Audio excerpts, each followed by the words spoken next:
नमस्कार दोस्तों, स्वागत है आपका study for public service commission में आरआरबी एनटीपीसी पीवाईक्यू सीरीज के अंदर जो है आज हम यहाँ पे 55वां भाग जो है डिस्कस करने वाले हैं। इससे पहले जो है 54 भाग इस सीरीज के आ चुके हैं। आई होप जो है आपने उन सारे भागों को सीक्वेंस वाइज देख लिया होगा। अगर नहीं देखा है तो पूरी प्लेलिस्ट जो है बन चुकी है।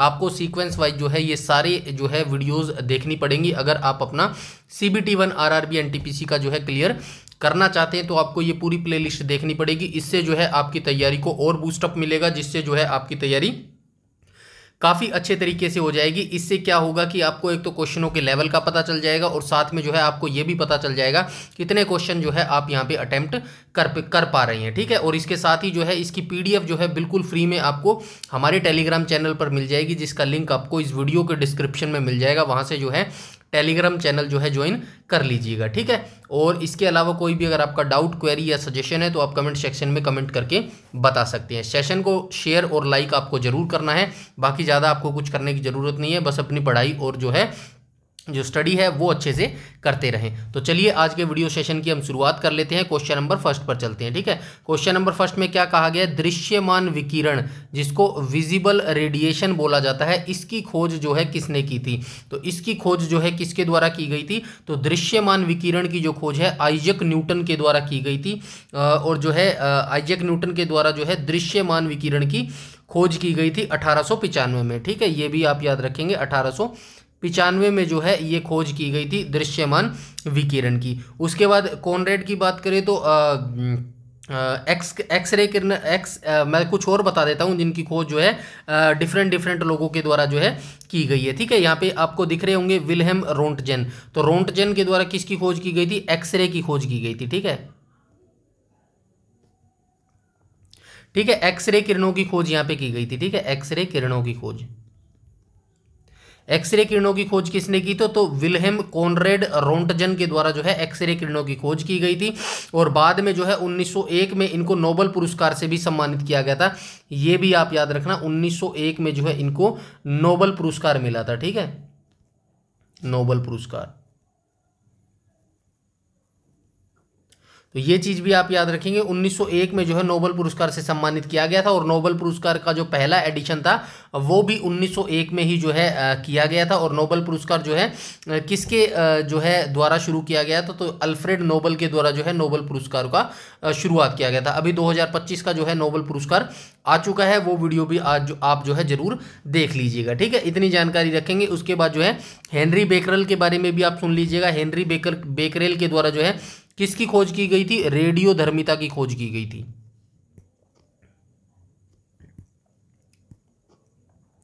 रेडियोधर्मिता, ठीक है, रेडियोधर्मिता। और ये रेडियोधर्मिता की खोज कब की गई थी? 1896 में की गई थी। ठीक है, ये भी चीज जो है आप याद रखेंगे, ईयर भी याद रखेंगे और किसने जो है किसकी खोज की ये भी जो है आप याद रखेंगे। मार्कोनी के द्वारा जो है किसकी खोज की गई थी? मार्कोनी यहाँ पे नहीं है लेकिन मैं आपको बता देता हूं, मार्कोनी। ठीक है, मार्कोनी के द्वारा जो है किसकी खोज की गई थी? तो वायरलेस टेलीग्राफी, रेडियो की खोज की गई थी। ठीक है, वायरलेस टेलीग्राफी यानी कि रेडियो की खोज। ठीक है, तो रेडियो के विकास के लिए है मार्कोनी को जो है जाना जाता है। ठीक है, इतनी जानकारी आप इस फर्स्ट क्वेश्चन के बारे में रखेंगे। चलते हैं हम क्वेश्चन नंबर सेकंड पर। क्वेश्चन नंबर सेकंड में बोला गया केंद्रीय भारतीय भाषा संस्थान इनमें से किस भारतीय राज्य में स्थित है? तो भारतीय भाषा संस्थान जो है ये भारत के किस राज्य में अवस्थित हो जाएगा? तो कर्नाटक राज्य के अंदर ये अवस्थित है। केंद्रीय भारतीय भाषा जो संस्थान है, स्थापना की बात करूं तो जुलाई 1969 में इसकी स्थापना हुई थी। ठीक है, जुलाई 1969 में जो है इसकी स्थापना हुई थी। मैसूर यानी कि कर्नाटक के मैसूर में जो है इसकी स्थापना हुई थी, ये भी आप याद रखेंगे। ठीक है, कर्नाटक के मैसूर में जो है इसकी स्थापना की गई थी 1969 में। ठीक है, और ये जो इसका उद्देश्य क्या है? भारतीय भाषा संस्थान जो है ना, जिसकी स्थापना 1969 में कर्नाटक में हुई थी, इसका उद्देश्य क्या है? तो इसका उद्देश्य क्या है? भारतीय भाषाओं के विकास और संरक्षण कि भारतीय भाषाओं का विकास करना और उनका संरक्षण करना, यही इसका जो है मेन पर्पज है, उद्देश्य है। ठीक है, इतनी जानकारी आप क्वेश्चन नंबर 2 के बारे में रखेंगे। चलते हैं हम क्वेश्चन नंबर 3 के बारे में।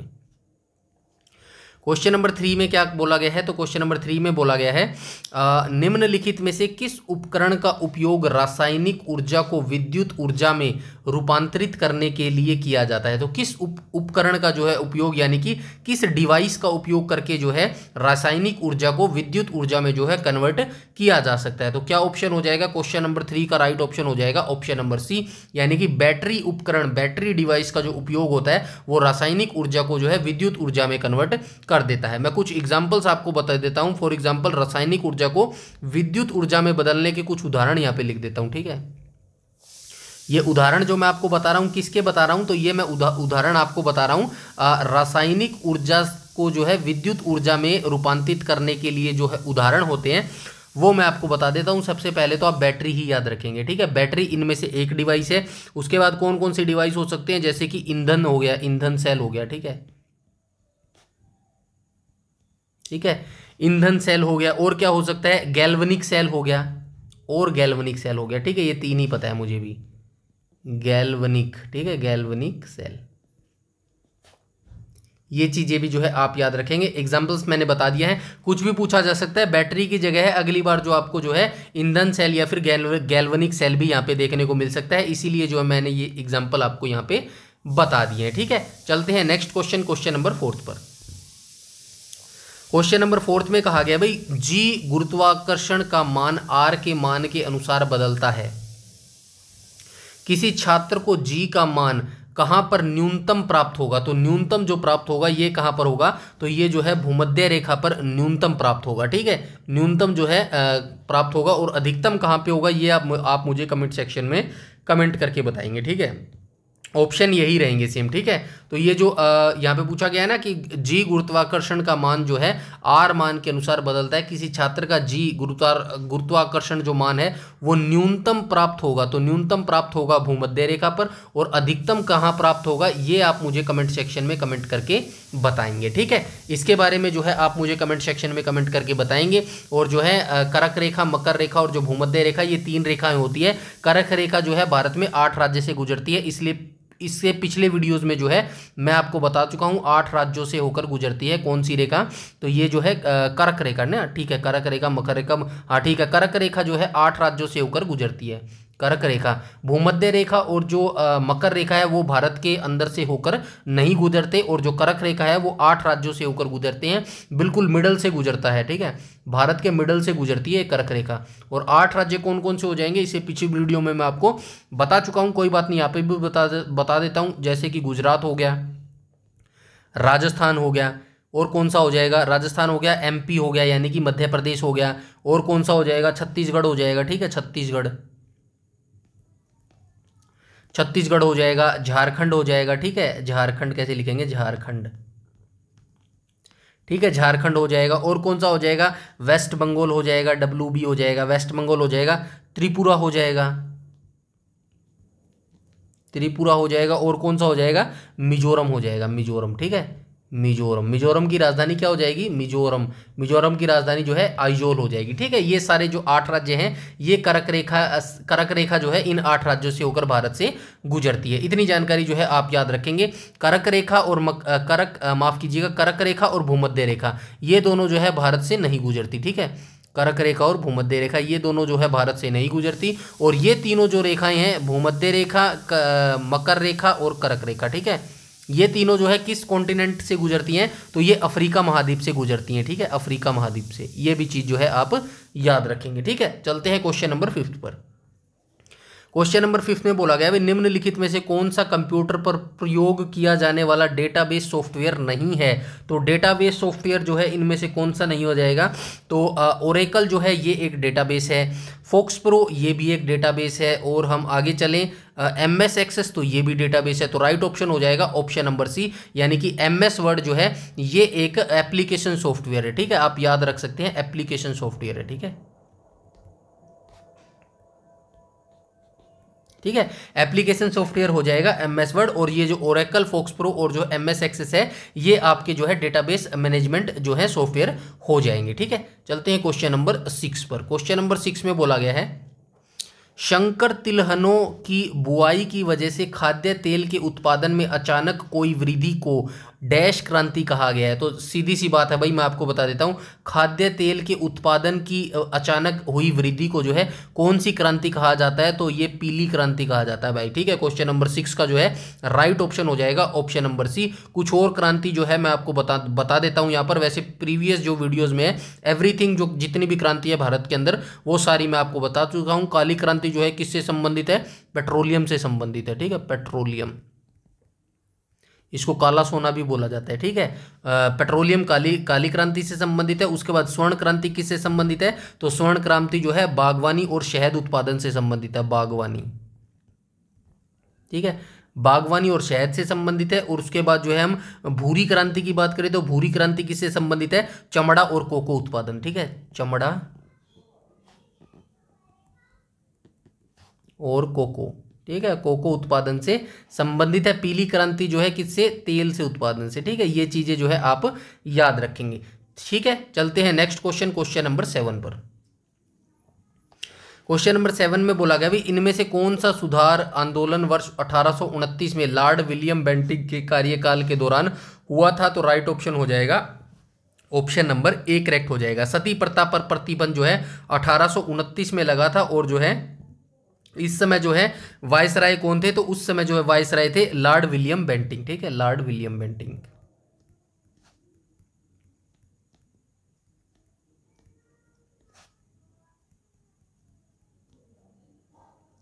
विलियम बेंटिंक जो है इस समय भारत के वायसराय थे, ये चीज भी जो है आप याद रखेंगे। और जो है लॉर्ड विलियम बेंटिंक ही बंगाल का अंतिम गवर्नर था और भारत का पहला गवर्नर जनरल था, ये चीज भी जो है आप याद रखेंगे। लॉर्ड विलियम बेंटिंक जो है ना 1829 में बना, 1829 में इन्हीं के कार्यकाल के दौरान सती प्रथा का प्रतिषेध हुआ था, यानी कि ये प्रथा जो है खत्म कर दी गई थी, कानून बना दिया गया था। इन्हीं के दौरान जो है ये भारत के अंतिम, माफ कीजिएगा, जो है ये बंगाल के अंतिम गवर्नर जनरल और भारत के पहले गवर्नर जो है लॉर्ड विलियम बेंटिंक ही थे। इतनी जानकारी आप याद रखेंगे।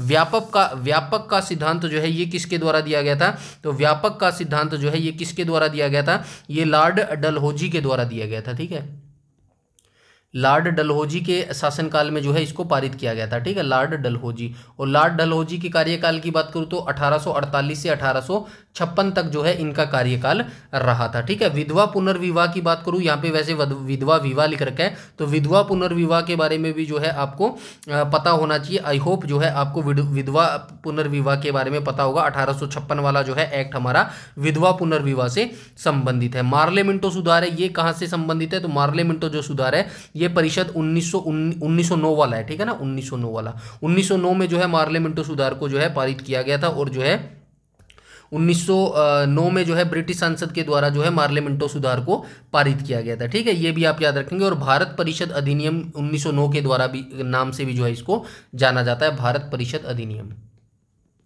भारत परिषद अधिनियम। ठीक है, इस नाम से भी जो है इसको जाना जाता है। ठीक है, चलते हैं नेक्स्ट क्वेश्चन, क्वेश्चन नंबर 8 पर। क्वेश्चन नंबर 8 में बोला गया है हाइड्रोपोनिक्स किस प्रकार की कृषि को संदर्भित करता है, तो हाइड्रोपोनिक्स जो होता है ये किस प्रकार की कृषि को संदर्भित करता है, तो ये करता है भाई जिसमें पौधों को खनिज पोषकों के विलयन में बिना मिट्टी के उगाया जाता है। तो बिना मिट्टी के भाई जो है खनिज पोषकों के विलयन में जो है जिस पौधे को उगाया जाता है, हाइड्रोपोनिक्स कृषि को जो है वो संदर्भित करता है। मोटी मोटी बात ये है भाई, बिना मिट्टी के जिस पौधे को उगाया जाता है ना, वो हाइड्रोपोनिक्स कृषि के अंतर्गत आता है। ठीक है, इतनी जानकारी आपको इस क्वेश्चन के बारे में होनी चाहिए। ठीक है, चलते हैं नेक्स्ट क्वेश्चन, क्वेश्चन नंबर 9 पर। क्वेश्चन नंबर 9 में बोला गया कौन सा भारतीय उपग्रह समुद्र विज्ञान, तटीय और वायुमंडलीय अनुप्रयोगों के लिए डेटा एकत्र करता है, यानी कि इकट्ठा करता है, तो कौन सा करता है, सी ऑप्शन हो जाएगा IRS P4 जो है ये भारतीय उपग्रह है, IRS P4। तो ये भारतीय उपग्रह जो है समुद्री विज्ञान, तटीय और वायुमंडलीय अनुप्रयोगों के लिए जो है डेटा को इकट्ठा करता है। ठीक है, चलते हैं नेक्स्ट क्वेश्चन, क्वेश्चन नंबर 10 पर। क्वेश्चन नंबर 10 में बोला गया इनमें से किस खिलाड़ी ने आईसीसी क्रिकेट विश्व कप 2019 में प्लेयर ऑफ द टूर्नामेंट का जो है पुरस्कार जीता था? तो ऑप्शन नंबर ए करेक्ट हो जाएगा, केन विलियमसन। 2019 वाला अब आपको कोई याद नहीं रखना है, अभी जो फिलहाल में टूर्नामेंट हो रहे हैं ना आईसीसी के, जो भी टूर्नामेंट आईसीसी करवा रहा है 2024 में करवाया या फिर 2025 में कराया, वो चीज़ जो है आप याद रखेंगे। आईसीसी की जो है स्थापना जो है इसकी फुल फॉर्म हो जाएगी इंटरनेशनल क्रिकेट काउंसिलिंग, और जो इसकी स्थापना है 1909 में इसकी स्थापना हुई थी। बीसीसीआई की भी आप याद रखेंगे, बीसीसीआई यानी कि भारतीय क्रिकेट कंट्रोल बोर्ड, इसकी स्थापना हो जाएगी और इसकी स्थापना जो है दिसंबर 1928 में जो है बीसीसीआई की स्थापना हुई थी। आईसीसी की जो है अभी फिलहाल 2-3 ट्रॉफीज मुझे पता है, जैसे कि चैंपियंस ट्रॉफी हुई थी, ठीक है, चैंपियंस ट्रॉफी अभी 2025 में हुई थी, ये आपसे पूछा जा सकता है, ठीक है, 2025। तो ये 2025 चैंपियंस ट्रॉफी किसने जीती है? इंडिया ने जीती है, ठीक है, इंडिया ने जीती है 2025 वाली। किसको हराया है? किसको हराया है? न्यूजीलैंड को हराया है, ठीक है, न्यूजीलैंड को हराया, ये चीज़ भी आप याद रखेंगे। साथ में जो है 2024 वाला क्रिकेट वर्ल्ड कप भी आप याद रखेंगे मेंस का, उसमें जो है फाइनल भारत और ऑस्ट्रेलिया ने खेला था और ऑस्ट्रेलिया ने जो है भारत को उसके अंदर हरा दिया था। ये 2-3 जो है इवेंट्स हैं, इनको जरूर आप याद रखेंगे, ठीक है। चलते हैं क्वेश्चन नंबर 11 पर। क्वेश्चन नंबर 11 में कहा गया है भारत का पहला परमाणु विस्फोट स्थल पोखरण किस राज्य में स्थित है? तो पोखरण जो है सीधी सी बात है राजस्थान के अंदर अवस्थित है। भारत में जो है 2 जो है पोखरण में जो है क्या बोलते हैं उसको 2 उपयोग हो चुके हैं, मतलब 2 परमाणु जो है परीक्षण हो चुके हैं, ठीक है ना, 2 परमाणु परीक्षण, 2 परमाणु परीक्षण। तो ये चीज आप याद रखेंगे, 2 परमाणु परीक्षण हो चुके हैं, पहला और दूसरा, ठीक है, ठीक है। पहला कब हुआ था? 1974 में हुआ था, दूसरा कब हुआ था? 1998 में हुआ था। दोनों कहां पर हुए थे? पोखरण राजस्थान में हुए थे, ठीक है, पोखरण राजस्थान में हुए थे। पहले का जो है कोड नेम क्या था? स्माइलिंग बुद्धा था, ठीक है,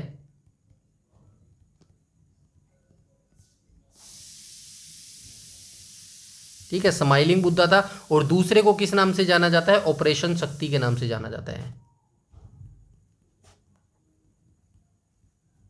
ठीक है, ऑपरेशन शक्ति के नाम से इसको जाना जाता है। चलते हैं क्वेश्चन नंबर 12 पर। क्वेश्चन नंबर 12 में क्या कहा गया है? तो क्वेश्चन नंबर 12 में कहा गया निम्नलिखित में से कौन सी तंत्रिका जो है मूलभूत संरचनात्मक और पर्याकात्मक इकाई है? और आप ये भी याद रखेंगे 1974 में तत्कालीन प्रधानमंत्री कौन थी? इंदिरा गांधी थी। और 1998 में कौन था? तो 1998 में कौन था, ये आप मुझे कमेंट सेक्शन में कमेंट करके बताएंगे। 1974 में जब पहला पोखरण में भारतीय परमाणु जो परीक्षण हुआ था, उस समय तत्कालीन प्रधानमंत्री इंदिरा गांधी थी। और 1998 में कौन था प्रधानमंत्री, ये आप मुझे कमेंट सेक्शन में कमेंट करके बताएंगे, ठीक है। चलते हैं क्वेश्चन नंबर 12 में। तो क्वेश्चन नंबर 12 में क्या कहा गया है? कौन सी तंत्रिका तंत्र की मूलभूत संरचनात्मक एवं कार्यात्मक जो है इकाई है? तो कौन सी हो जाएगी? न्यूरॉन हो जाएगी, ठीक है। क्वेश्चन नंबर 12 का जो है राइट ऑप्शन हो जाएगा ऑप्शन नंबर सी, न्यूरॉन जो है तंत्रिका तंत्र की मूलभूत और जो है कार्यात्मक इकाई हो जाएगा। चलते हैं क्वेश्चन नंबर 13 पर। और 13 में बोला गया है भारतीय लोगों के अपेक्षाकृत अधिक स्वतंत्रता की मांग करने हेतु स्वराज पार्टी की स्थापना की गई थी। गया में स्वराज पार्टी का गठन कब हुआ था? सबसे पहले आप याद रखेंगे 1923 में जो है इस पार्टी का गठन किया गया था, ठीक है, 1923 में जो है इस पार्टी का गठन किया गया था। और किस किस ने किया था? एक तो थे इसके अंदर मोतीलाल नेहरू, मोतीलाल नेहरू। मोतीलाल नेहरू किसके पिता थे? तो मोतीलाल नेहरू जो है ये जवाहरलाल नेहरू के पिता थे, ठीक है, मोतीलाल नेहरू। और जो है इनके साथ किन्होंने मिलकर जो है इसकी स्थापना की थी? CR दास ने की थी, ठीक है, ये चीज भी जो है आप याद रखेंगे, CR दास, CR दास, CR दास यानी कि चित्तरंजन दास, ठीक है, CR दास। इन दोनों ने मिलकर जो है 1923 में जो है स्वराज पार्टी का गठन किया था, ठीक है। चलते हैं क्वेश्चन नंबर 14 पर, ठीक है। क्वेश्चन नंबर 14 में बोला गया भाई 1 पेटाबाइट कितने के बराबर होता है? तो 1 पेटाबाइट जो है ये कितने के बराबर होता है? तो 1024 टेराबाइट के बराबर जो है ये कितना होता है? तो ये होता है 1 पेटाबाइट यानी कि 1 PB, ठीक है, ये जो है आप याद रखेंगे। और इनका जो है सीक्वेंस मैं आपको बता देता हूँ। सबसे पहले क्या आएगा? बिट आएगा, ठीक है, सबसे पहले बिट आएगा, उसके बाद आएगा निब्बल, NIBBLE, निब्बल आएगा। इसके बाद क्या आएगा? बाइट आएगा, ठीक है, बाइट आएगा। बाइट के बाद क्या आएगा? KB आएगा। KB के बाद क्या आएगा? MB आएगा। MB के बाद क्या आएगा, GB आएगा। GB के बाद क्या आएगा, TB आएगा। ये TB ट्यूबरकुलोसिस वाला TB नहीं है भाई, क्षय रोग वाला, कभी आप साइंस वाला सोचते हो। ये TB क्या होता है, इसकी फुल फॉर्म क्या होती है, टेराबाइट होता है, ये आप याद रखना, ठीक है। TB के बाद क्या आएगा, PB आएगा, PB आएगा। PB के बाद क्या आएगा, EB आएगा, ठीक है, EB आएगा। EB के बाद क्या आएगा, EB के बाद ZB आएगा। ZB के बाद क्या आएगा, YB आएगा, ठीक है, YB आएगा। YB के बाद क्या आएगा, BB आएगा। BB के बाद क्या आएगा, GB आएगा, ठीक है, GB आएगा। ये यहाँ पे भी आपको GB दिख रहा होगा ना, ये GB दिख रहा है, ये अलग GB है। इसका मतलब क्या है, GB का मतलब है इसका मतलब जियोबाइट हो जाएगा, और इसका मतलब जो है गीगाबाइट हो जाएगा, ठीक है। ये फुल फॉर्म तो आप समझ रहे हैं ना इसकी। जैसे कि यहाँ पे बिट हो गया, ये निबल हो गया, जो है एक निबल में कितनी होती है, 4 निबल होती है। ये बाइट्स में जो है 8 बाइट्स होता है। KB यानी कि किलोबाइट, मेगाबाइट, ठीक है, ये जो है गीगाबाइट, टेराबाइट, पेटाबाइट, जो है एक्साबाइट, जेटोबाइट, येटाबाइट, ब्रोंटोबाइट और जियोबाइट, ठीक है। इतनी ही मुझे पता थी भाई। इसके बाद भी जो है कंप्यूटर है यूनोवेरिएबल, अपडेशन चलता रहता है, तो कुछ आ गई होंगी तो वो अपने हिसाब से देख लेना भाई, ठीक है। ये जियोबाइट तक जो है मैंने आपको बता दी है, ठीक है। चलते हैं क्वेश्चन नंबर 15 पर। क्वेश्चन नंबर 15 में बोला गया है प्रकाश संश्लेषण प्रकाश की उपस्थिति में होता है। किस रंग के प्रकाश की रेंज प्रकाश संश्लेषण की दर को सबसे कम प्रभावित करती है? तो ये करती है भाई नीला, हरा, हरा, नीला, हरा, हरा, हरा, हरा, हरा। ऑप्शन नंबर C हो जाएगा ना इसका। तो प्रकाश संश्लेषण प्रकाश की उपस्थिति में होती है। प्रकाश संश्लेषण जो है ना, ये प्रकाश की उपस्थिति में होती है। जाहिर सी बात है भी, जो प्रकाश संश्लेषण होता है वो प्रकाश की उपस्थिति में होगा, यानी कि सूरज की किरणें पड़ेंगी तभी तो प्रकाश संश्लेषण होगा। किस रंग के प्रकाश की रेंज जो है प्रकाश संश्लेषण की दर को सबसे कम प्रभावित करती है? तो हरा रंग जो है इसका राइट ऑप्शन हो जाएगा। क्वेश्चन नंबर 15 का राइट ऑप्शन हो जाएगा ऑप्शन नंबर C, ठीक है। चलते हैं क्वेश्चन नंबर 16 पर। क्वेश्चन नंबर 16 में बोला गया भाई पानीपत की तीसरी लड़ाई कब हुई? आपको पता होना चाहिए पानीपत की 3 लड़ाई लड़ी गई थी, ठीक है। पानीपत पहली लड़ाई,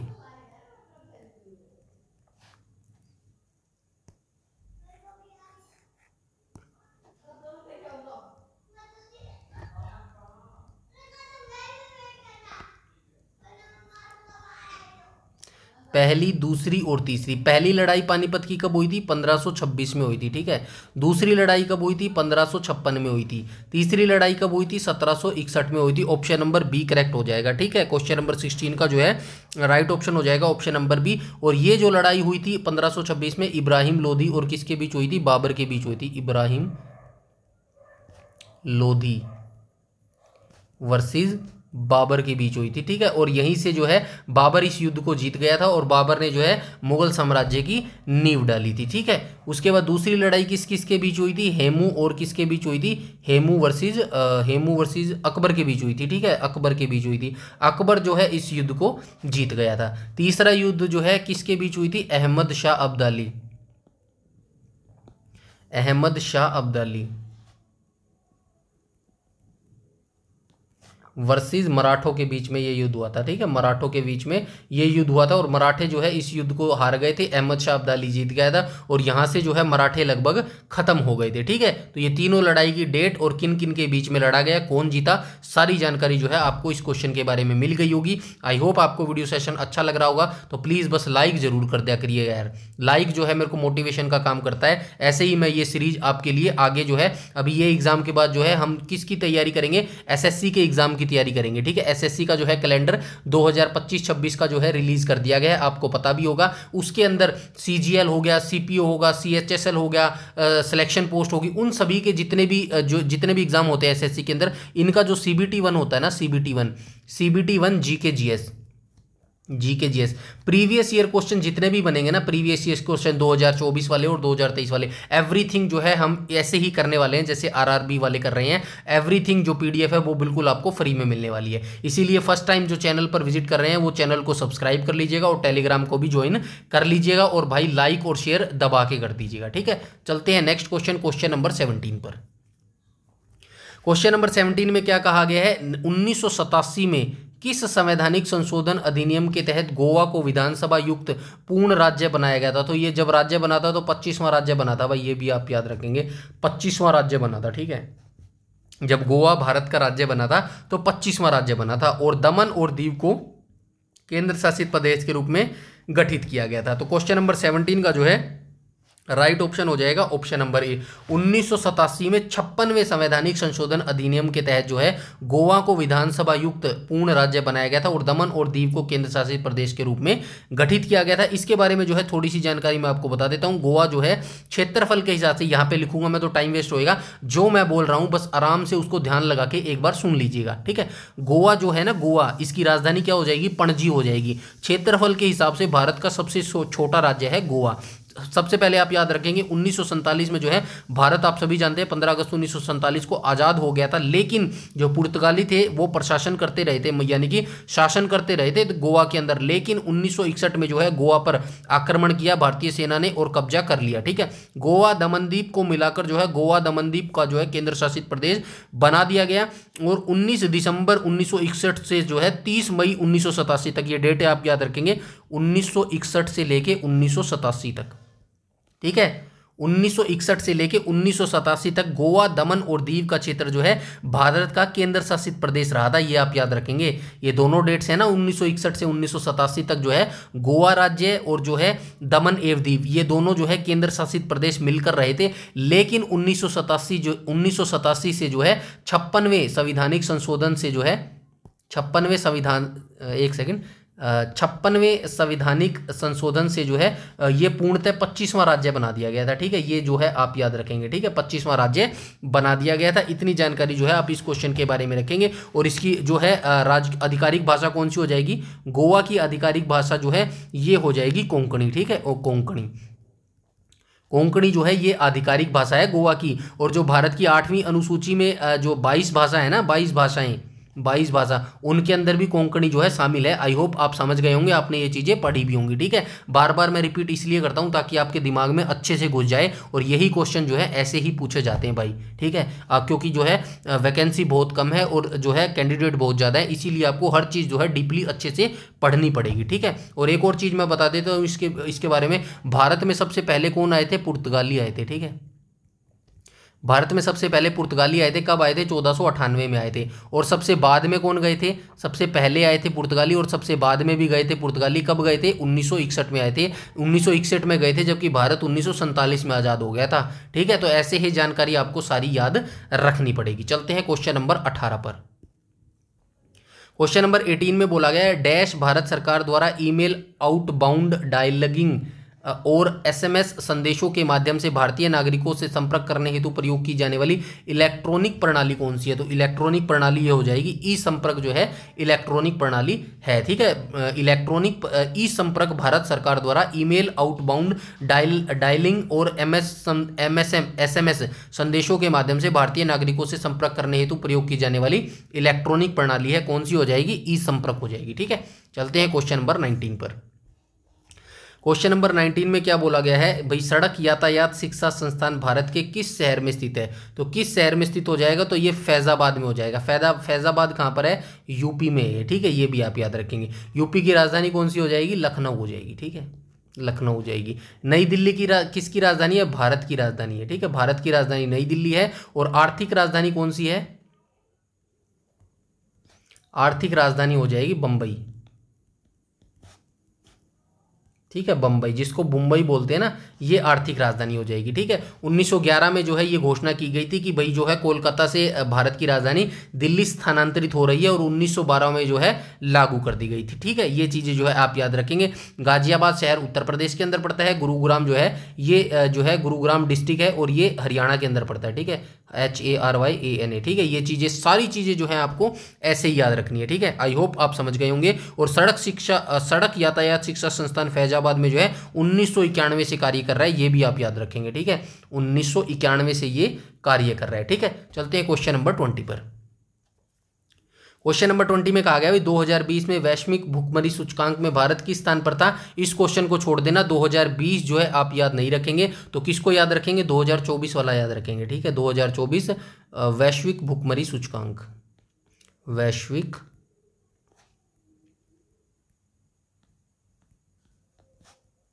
भुखमरी सूचकांक। तो ये 2024 में जो है भारत की रैंक क्या थी, तो भारत की जो है 2024 में रैंक जो है 105वें स्थान पर था। ठीक है, 105वें स्थान पर था, 105वें स्थान पर। और कितने देशों में से ये रैंक है, 127 देशों में से है, ये भी आप याद रखना। देख लो कितनी खराब हालत है भारत की। 127 देशों में से भारत की रैंक क्या है, 105वें स्थान पर था 2024 वैश्विक भुखमरी सूचकांक के अंदर। ठीक है, और ये वैश्विक भुखमरी सूचकांक जो है इसको प्रकाशित कौन करता है, तो इसको कंसर्न वर्ल्ड वाइड और वेलिंगटलिफ नामक दो संस्थाएं जो है संयुक्त रूप से प्रकाशित करती है। मैं बता देता हूं, एक तो है कंसर्न वर्ल्ड वाइड, कौन सी है, कंसर्न, कंसर्न कैसे लिखेंगे, concern world wide, world wide. ठीक है, एक तो ये संस्था है वर्ल्ड वाइड, और दूसरी संस्था कौन सी हो जाएगी, दूसरी हो जाएगी वेल्ट हंगरिल्फ, वेल्ट हंगरिल्फ, लिख देता हूं वेल्ट हंगरिल्फ, रिल्फ कैसे लिखेंगे अब, रिल्फ, रिल्फ हिल्फ। ठीक है ना, तो ये दो संस्थाएं जो हैं वैश्विक भुखमरी सूचकांक को प्रकाशित करती हैं। 2024 वैश्विक भुखमरी सूचकांक में भारत का स्थान कौन सा था, 105वां स्थान था। कितने देशों में से था, 127 देशों में से था। ये चीजें जो है आप याद रखेंगे, 2024 वाला आपको याद नहीं रखना है। ठीक है, चलते हैं क्वेश्चन नंबर 21 पर। 21 में क्या कहा गया है, निम्नलिखित में से कौन सा कथन सही है, तो निम्नलिखित कथन में से देख लेते हैं कौन सा कथन सही है। सुचेता कृपलानी भारत की प्रथम महिला उपराष्ट्रपति है, बिल्कुल इनकरेक्ट है। सुचेता कृपलानी भारत की प्रथम महिला प्रधानमंत्री है, इनकरेक्ट है। सुचेता कृपलानी भारत की प्रथम महिला राष्ट्रपति है, ये भी गलत है। तो राइट ऑप्शन हो जाएगा option number C, Sucheta Kripalani जो है किसी भी भारतीय राज्य की प्रथम महिला मुख्यमंत्री थी। कौन से राज्य की थी, उत्तर प्रदेश की थी। ठीक है, संयुक्त प्रांत जो है इसको पहले बोला जाता था, वर्तमान में इसको यूपी यानी कि उत्तर प्रदेश जो है बोला जाता था। आप मुझे कमेंट सेक्शन में एक जो है क्वेश्चन का आंसर देंगे, पहली भारतीय महिला, पहली भारतीय महिला राज्यपाल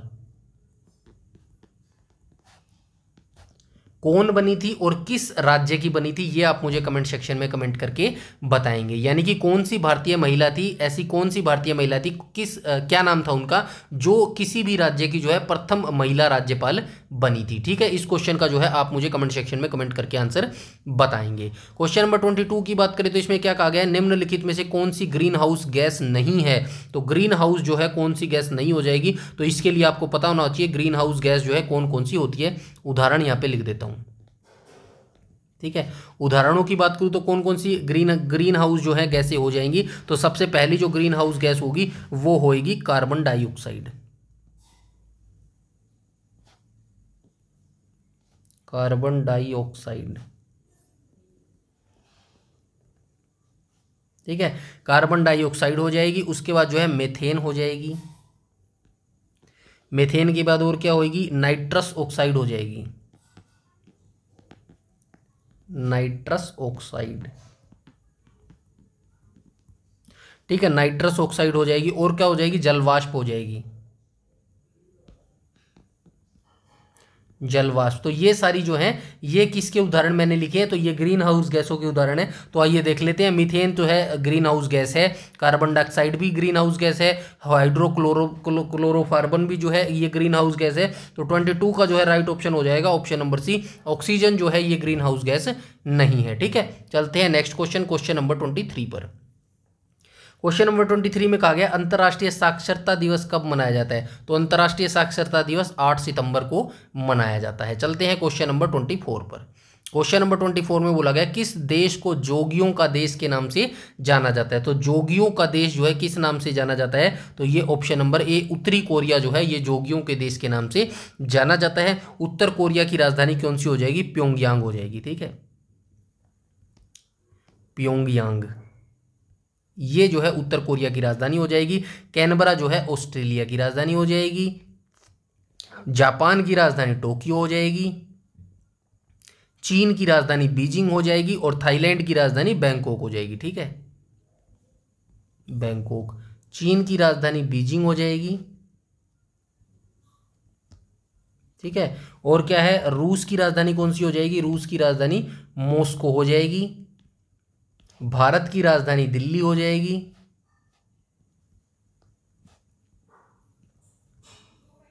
ठीक है, इतनी जानकारी, इतनी जो है स्टेटों, इतनी जो है देशों की राजधानी आपको पता होनी चाहिए। चलते हैं क्वेश्चन नंबर 25 पर, और क्वेश्चन नंबर 25 में कहा गया है निम्नलिखित में से कौन सा भारत का पहला जल विद्युत संयंत्र है। तो जल विद्युत जो संयंत्र है भारत का पहला हो जाएगा ऑप्शन नंबर ए, सिंद्रापोंग जल विद्युत संयंत्र जो है भारत का पहला जल विद्युत संयंत्र हो जाएगा। ठीक है, क्वेश्चन नंबर 25 का राइट ऑप्शन हो जाएगा ऑप्शन नंबर ए। और जो है इसको हाइड्रोलिक पावर स्टेशन भी बोला जाता है। 1897 में जो है दार्जिलिंग पश्चिम बंगाल में इसको स्थापित किया गया था, ये याद रखना, 1897 में वेस्ट बंगाल में। ठीक है, वेस्ट बंगाल समझ रहे हैं ना, वेस्ट बंगाल, वेस्ट बंगाल यानी कि पश्चिम बंगाल। पश्चिम बंगाल की राजधानी जो है कोलकाता हो जाएगी। ठीक है, सिंद्रापोंग जल विद्युत संयंत्र जो है भारत का पहला जल विद्युत संयंत्र है। 1897 आएगा यार, 96 लिख दिया गया।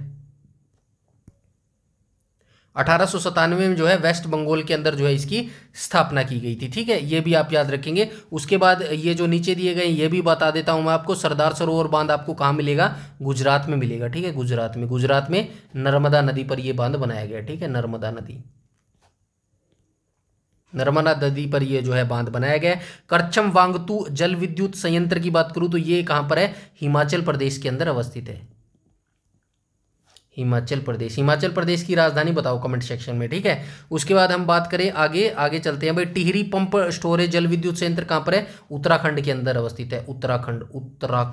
उत्तराखंड की राजधानी देहरादून हो जाएगी। ठीक है, उत्तराखंड की राजधानी क्या हो जाएगी, देहरादून हो जाएगी। ठीक है, हिमाचल प्रदेश की राजधानी शिमला हो जाएगी। चलते हैं क्वेश्चन नंबर 26 पर, और 26 में क्या कहा गया है, इनमें से कौन सा खिलाड़ी सभी अंतर्राष्ट्रीय क्रिकेट प्रारूपण में कुल मिलाकर ये कितना है भाई, कई ढाई सैकड़ा हजार 10,000 20,000 रन नहीं बना सका, तो कौन सा हो जाएगा, सुनील गावस्कर जो है राइट ऑप्शन हो जाएगा, ऑप्शन नंबर बी करेक्ट हो जाएगा। ठीक है, ये तीनों खिलाड़ी जो है भारत से संबंध रखते हैं, सचिन तेंदुलकर, सुनील गावस्कर और राहुल द्रविड़। ब्रायन लारा जो है ये वेस्ट इंडीज टीम के खिलाड़ी है। ठीक है, वेस्ट इंडीज की टीम से जो है ये खेलते थे, अभी रिटायर हो चुके हैं। तो क्वेश्चन नंबर 27 पर चलते हैं।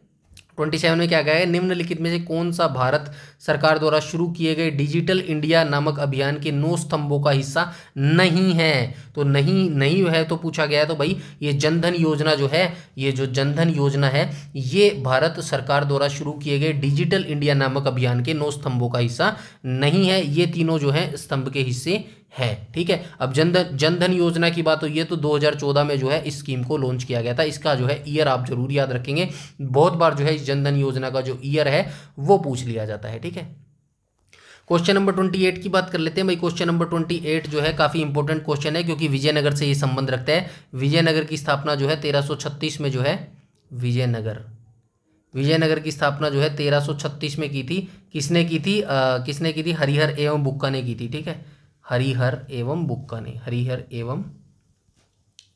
ने की थी। ठीक है, बुक्का ने की थी। 4 वंश इसके अंदर थे। ठीक है, 4 वंश इसके अंदर थे।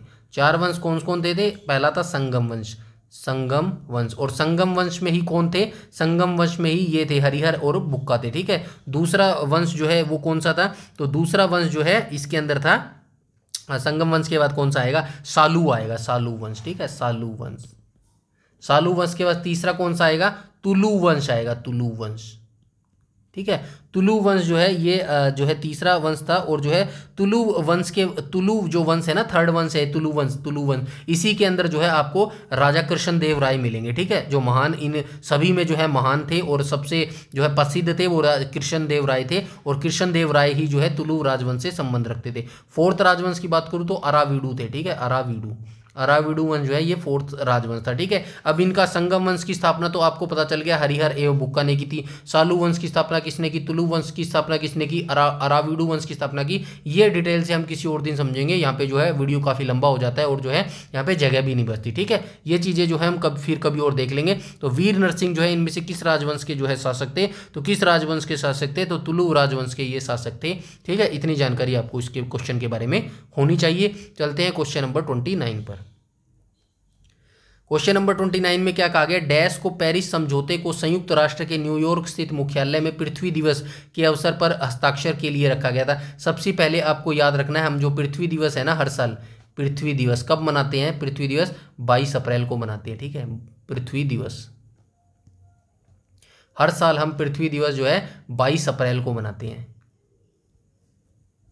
ठीक है, 22 अप्रैल को हम बनाते हैं और इनके बारे में जो है आप याद रखेंगे, पृथ्वी दिवस जो है 22 अप्रैल को मनाते हैं। और राइट ऑप्शन हो जाएगा ऑप्शन नंबर डी, 22 अप्रैल 2016 को जो है पेरिस समझौते को संयुक्त राष्ट्र के न्यूयॉर्क स्थित मुख्यालय में पृथ्वी दिवस के अवसर पर हस्ताक्षर के लिए रखा गया था। चलते हैं क्वेश्चन नंबर 30 पर।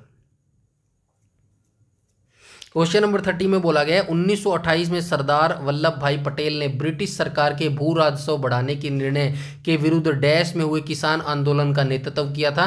तो ये बारदोली में हुआ था। ठीक है, बारदोली जो किसानों का आंदोलन हुआ था 1928 में हुआ था और इसी दौरान जो है इनको सरदार की उपाधि दी गई थी। ठीक है, सरदार की उपाधि, किसको ये सरदार की उपाधि दी गई थी? तो ये दी गई थी भाई वल्लभ भाई पटेल को। और किसने ये उपाधि दी? तो महिलाओं ने ये उपाधि दी थी। ठीक है, महिलाओं ने, ये आप चीज़ याद रखेंगे, महिलाओं के द्वारा जो है वल्लभ भाई पटेल को सरदार की उपाधि 1928 में दी गई थी। ठीक है, तो ये क्वेश्चन हो गया। अब हम चलते हैं नेक्स्ट क्वेश्चन, क्वेश्चन नंबर 31 पर। क्वेश्चन नंबर 31 में बोला गया निम्नलिखित में से कौन सा डेस्कटॉप ऑपरेटिंग सिस्टम का एक प्रकार नहीं है? तो डेस्कटॉप ऑपरेटिंग सिस्टम का जो एक प्रकार नहीं है वो कौन सा हो जाएगा? मैक, लाइनेक्स, विंडो, ये तीनों ही जो है डेस्कटॉप ऑपरेटिंग सिस्टम है। एंड्रॉयड जो है ये नहीं है। ये कौन सा ऑपरेटिंग सिस्टम है? तो ये फ़ोन का ऑपरेटिंग सिस्टम है। ठीक है, फ़ोन का ऑपरेटिंग सिस्टम है। ये बाकी तीनों जो है ये डेस्कटॉप ऑपरेटिंग सिस्टम है। ठीक है, डेस्कटॉप ऑपरेटिंग सिस्टम।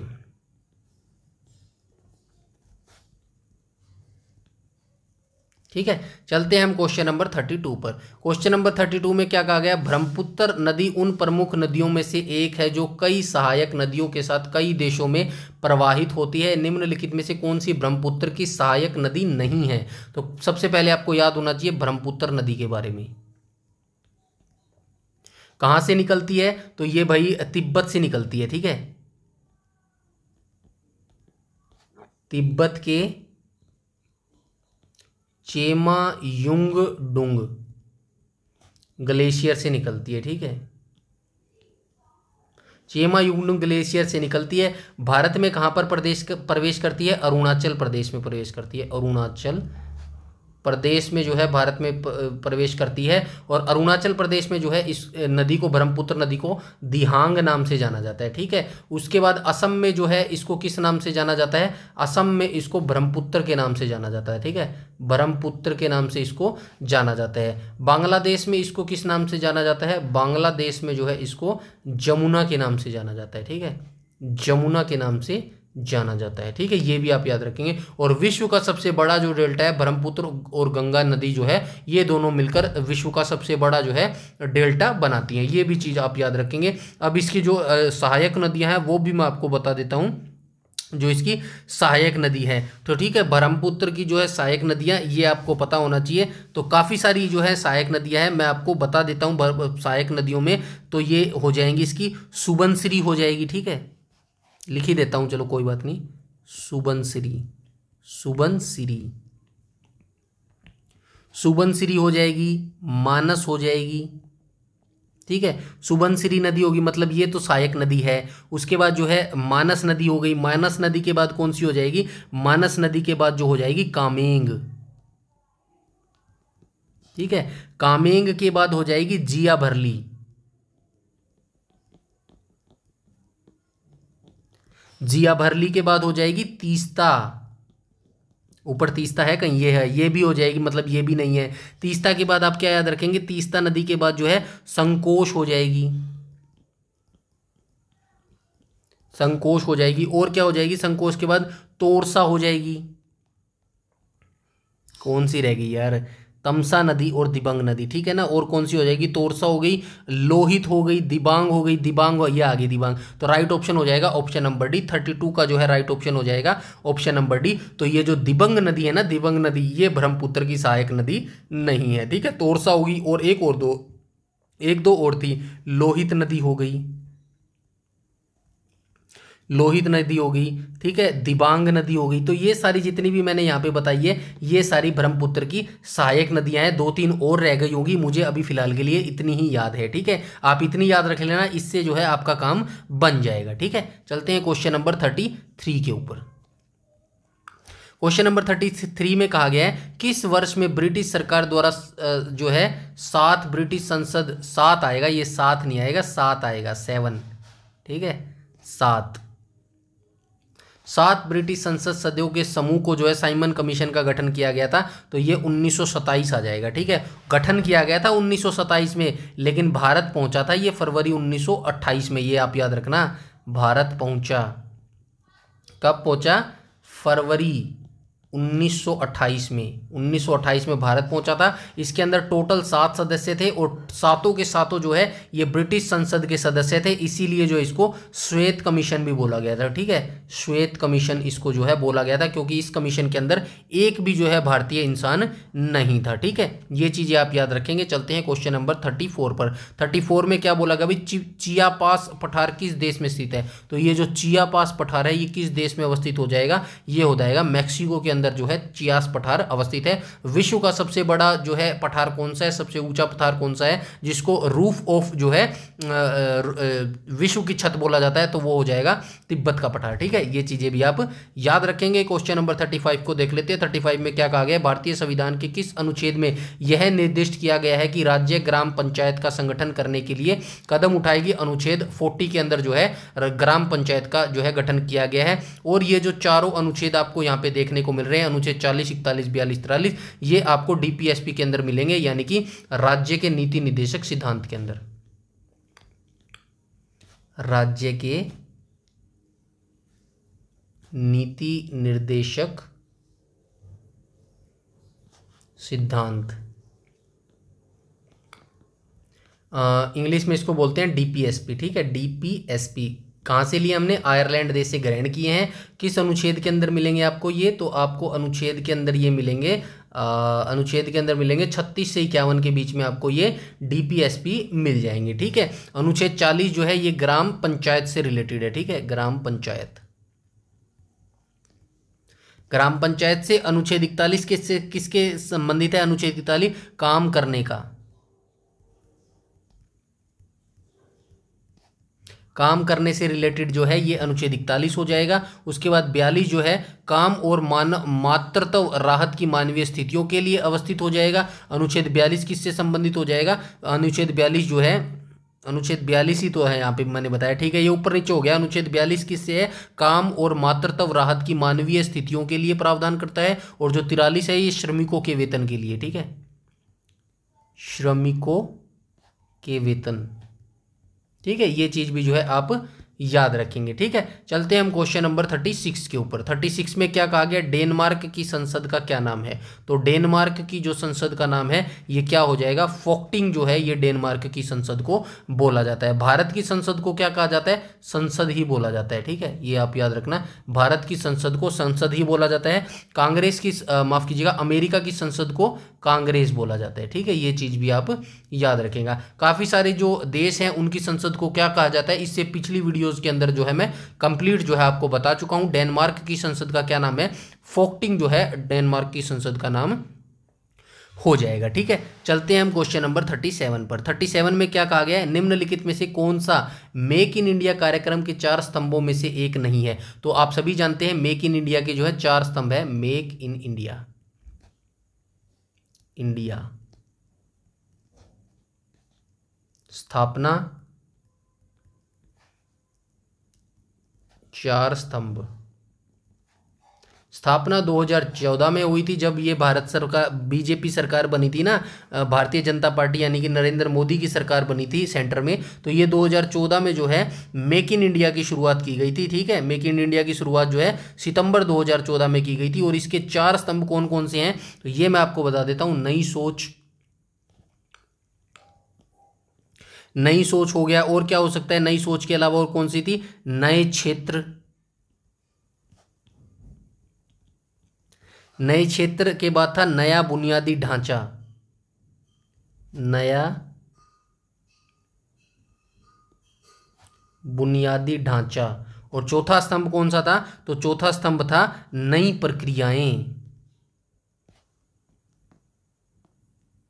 नई प्रक्रियाएं। अब मिला लो भाई, कौन सा है, नई प्रक्रियाएं है, नया क्षेत्र है, और कौन सा हो जाएगा, साझेदारी पूर्ण, नया इंफ्रास्ट्रक्चर। तो ठीक है, क्वेश्चन नंबर 37 का राइट ऑप्शन हो जाएगा ऑप्शन नंबर डी, साझेदारी पूर्ण जो है ये इसका जो है इनकरेक्ट जो है, मतलब जो है 4 स्तंभों में से एक नहीं है साझेदारी पूर्ण। ठीक है, ये हो जाएगा नई सोच हो जाएंगे, नए क्षेत्र यानी कि नए क्षेत्र हो जाएंगे, और नया बुनियादी ढांचा जो है इंफ्रास्ट्रक्चर हो जाएगा। ठीक है, चलते हैं क्वेश्चन नंबर 38 पर। 38 की बात करूं तो ग्रीष्मकालीन ओलंपिक 2024 का आयोजन किस शहर में किया जाएगा। तो ये 2019-20 में जब एग्जाम हुआ था तो उससे आगे के पूछा गया था भाई 2024 का जो ओलंपिक है वो कहाँ पर आयोजित किया गया है, आप सभी ने देख लिया होगा। अभी 2024 के ओलंपिक पेरिस के अंदर किए गए हैं। 1896 में जो है एथेंस में इनकी शुरुआत हुई थी। ठीक है, एथेंस में इनकी शुरुआत हुई थी। इंटरनेशनल ओलंपिक कमेटी की जो है स्थापना कब हुई थी, तो इंटरनेशनल ओलंपिक की समिति की स्थापना थी 1894 में हुई थी। ठीक है, ये चीज़ भी जो है आप याद रखेंगे। 39 में देख लेते हैं, कंपनी विधि 2013 के अनुसार कॉरपोरेट विवादों का निपटान डैश द्वारा किया जाएगा। तो कंपनी विधि 2013 के अनुसार कॉरपोरेट विवादों का जो निपटान है किसके द्वारा किया जाएगा, तो ये NCLT के द्वारा किया जाएगा। ठीक है, राष्ट्रीय कंपनी विधि अधिकरण। ठीक है, NCLT की फुल फॉर्म क्या हो जाएगी, राष्ट्रीय कंपनी विधि अधिकरण एक अर्धन्यायिक निकाय है। इसका गठन जो है केंद्र सरकार कंपनी अधिनियम 2013 की धारा 408 के प्रावधानों के तहत कब किया गया था, 2016 में किया गया था। ठीक है, इसका गठन NCLT का जो गठन है 2016 में किया गया था, और NCLT की फुल फॉर्म क्या हो जाएगी, राष्ट्रीय कंपनी विधि अधिकरण। ठीक है, ये एक अर्धन्यायिक निकाय है, ये भी चीज़ जो है आप याद रखेंगे। चलते हैं क्वेश्चन नंबर 14 जो है आज का लास्ट क्वेश्चन। मोहनजोदड़ो कहाँ पर अवस्थित है, तो सिंध के अंदर अवस्थित है। ठीक है, क्वेश्चन नंबर 40 का जो है राइट ऑप्शन हो जाएगा ऑप्शन नंबर सी। 2 चीज़ आप याद रखेंगे, एक तो हड़प्पा और एक मोहनजोदड़ो।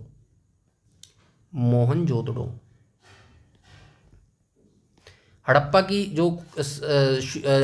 जो क्या बोलते हैं, हड़प्पा की जो खोज है कब हुई थी, 1921 में हुई थी। किसने की थी, दयाराम साहनी ने की थी। ठीक है, दयाराम साहनी ने की थी।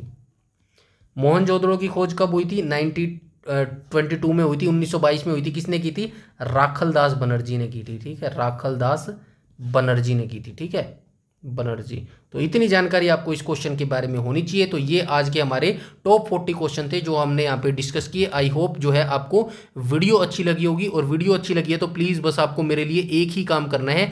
वो काम क्या करना है, तो आपको वीडियो को ज़्यादा से ज़्यादा लाइक करना है और शेयर करना है, ताकि जो है मेरी एनर्जी बनी रहे और जो है मेरा मोटिवेशन मुझे मिलता रहे। सिर्फ लाइक और शेयर करना है और आपको कुछ नहीं करना, सिर्फ पढ़ाई करनी है इसके अलावा। और चैनल पर पहली बार विजिट कर रहे हैं तो चैनल को सब्सक्राइब कर लीजिएगा और बेल आइकन बटन को टैप कर लीजिएगा, ताकि समय पर आपको सारी नोटिफिकेशन मिलती रहे। यूट्यूब पर अगर आप हमें फॉलो करते हैं तो प्लीज़ हमारा टेलीग्राम ग्रुप जरूर से जरूर ज्वाइन कर लीजिएगा, जिसका लिंक आपको वीडियो के डिस्क्रिप्शन में मिल जाएगा। वहां से जो है everything detail, everything PDFs, everything previous year question, सब कुछ जो है आपको टेलीग्राम पर प्रोवाइड करवा दिया जाता है। इस वीडियो में इतना ही रखते हैं, तब तक के लिए धन्यवाद।